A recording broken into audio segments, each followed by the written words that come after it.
BA रिक्षावाला माझ्यासोबत आहे आणि मी आणि आम्ही चाललेलो आहोत वाशीला। तुम्ही पाहता हा वाशीचा रोड आहे। आता आम्ही वाशीचा टोल नाका क्रॉस केला आहे आणि या टोल नाक्यावरनं सरळ हा रस्ता सरळ वाशीला जातो पुढे। बट गाईज इथून जाताना ना मला एक मंदिर दिसलं, मी तुम्हाला दाखवायचा प्रयत्न करतो। दिसते तुम्हाला ते मंदिर? हां, ते मंदिर आहे इथे। हे मंदिर कुठले आता आम्ही पाहायला चाललोय तिकडे। तुम्हाला मी बॅक कॅमेरा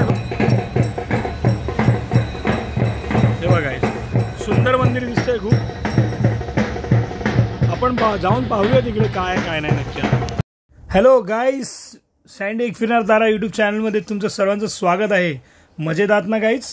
सो गाईज, आज आपण चाललेलो आहे जे नवी मुंबईमधलं मंदिर आहे जे जागृतेश्वर नावाने प्रसिद्ध आहे, ह्या मंदिराकडे आज आपण चाललेलो आहोत। विशेष म्हणजे अशी गोष्ट आहे ना की येथील जी लिंग जे आहे ना, येथील लिंग मूर्तीचे त्या योनीच्या आकारात वाढच होत आहे। ती सध्या शिवलिंगाच्या तुलनेने बऱ्यापैकी मोठी दिसत आहे। तर खरे म्हणजे बघायला गेलं तर इकडचे जेही स्थानिक लोक असतात त्यांनी पण मला इकडून सांगितलं की जागृतेश्वराचे जे नाव आहे ना, हे भगवान जागृत आहेत आणि वाढत असल्याने उत्सुक नागरिकांनी आजही योनीच्या आकारात जी वाढ होते ही दिसून येत आहे। मित्रांनो, हा पाहायचा सुंदर गेट आहे मित्रांनो जागृतेश्वर शिव मंदिराचा। ह्याच्या अपोजिटला एक छोटंसं एक मंदिर पण आहे आणि त्याच्या बाजूला तलावही देखील आहे। या आपण गेट जवळ उभे आहोत आणि गेटच्या समोर तुम्ही पाहत आहात हा जो मंडप घातला गणेश उत्सवासाठी घातलेला असावा आणि ह्याच्या बाजूला जे येलो कलरचे प्लास्टिक तुम्हाला दिसतंय ना, त्याच्याच बाजूला एक छोटीशी पिंड पण आहे आणि नंदी महाराज आणि कासव स्वरूप हे बघा तुम्ही तलाव पाहत आहात। तलाव खूप सुंदर होतं। त्याच्या बाजूलाच हे शिव जे एक पिंड आहे बघा, छोटी शिवलिंग आहे, खूप सुंदर आहे गाईज। हे शिवलिंग बाहेरचं आहे, मंदिरातलं शिवलिंग दुसरं आहे आणि हे शिवलिंग पण बघा किती सुंदर आहे। याच्या समोर जे आहे हे आपलं गेट आहे, हा मेन गेट जागृतेश्वराचा मंदिराचा हा मेन गेट आहे। त्याच्या बाजूला बघा शिवलिंगाच्या बाजूला एक नंदी महाराज आहेत आणि कासव आहे। तुम्हाला पाहून आनंद होईल की गाईज बोलतात ना, देवादिदेव शंभू महादेव शिवशंकर हे प्रत्येकाचे आहेत। त्यामुळे आत्ताही तुम्ही बघताय तिथे 3 कबूतर आहेत।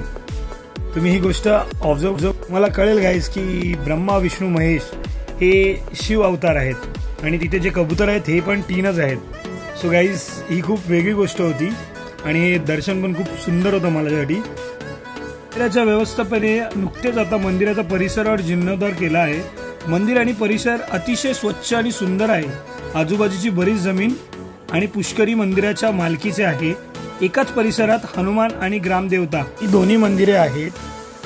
कणकेश्वर या नावाने शिवाचे दुसरे प्राचीन मंदिरही आहे। गाईज तुम्ही पाहू शकता जो परिसर आहे आजूबाजूचा तो तुम्हाला दिसतोय किती नीट अँड क्लीन आहे आणि हे मंदिर आहे गाईज। हे नाव बघा, श्री जागृतेश्वर शिव मंदिर। हे याचा तुम्ही आजूबाजूतील परिसर बघाल ना तो खूप स्वच्छ होता, जसा नीट अँड क्लीन आणि इकडची शांतता गाईज ऑसम शांतता होती। इतकी शांतता होती ना की खूप वेगळी होती। मी बोलू नाही शकत गाईज, जेव्हा तुम्ही व्हिजिट कराल ना तेव्हा तुम्हालाही देखील कळेल। हा बघा मंदिराचा वरचा कळस पण तुम्हाला दिसतोय आणि हा जो वरचा कळस तुम्हाला दिसतोय ना हा हायवेवरनं पण मला दिसलेला झेंडा कळस। त्यामुळे हा एवढाच भाग मी हायवेवरनं बघितला आणि मी त्यासाठी इथे आलो। सो गाईज तुम्ही याल, तुम्हालाही खूप बरं वाटेल इथे आल्यानंतर। आणि हे मंदिराच्या आतमध्ये आपण गेलोय। ही जो परिसर आहे ना मंदिराचा आतला परिसर, इथे खूप बसायला जागा आहे। तुम्ही बसू शकता, इथे शांत ध्यान करू शकता, मेडिटेशन करू शकता। हे नंदी महाराज आणि जे कासव आहेत त्यांच्या एक्झॅक्टली समोर हा दरवाजा आहे। पण गाईज मी थोडा 2-2:30च्या दरम्यान आणलं त्यामुळे मंदिर थोडं क्लोज होतं, बंद होतं। बट आपण मंदिरात व्हिडिओ रेकॉर्ड करतोच, कारण मी नाही पोचू शकलो पण बरेच लोक आहेत जे पोचू शकतील तिकडे। त्यामुळे आपण हा व्हिडिओ रेकॉर्ड केला। मे बी नेक्स्ट टाइम मी जेव्हा येईल तेव्हा हे मंदिर मला चालू भेटेल आणि तुम्ही गाईज या, खूप सुंदर मंदिर आहे। रेकमेंड करेन। मी आता तिथे आतमध्ये गेलेलो पण त्याचा टायमिंग जो आहे ना 5-6 वाजता आहे सकाळी ओपन व्हायचा।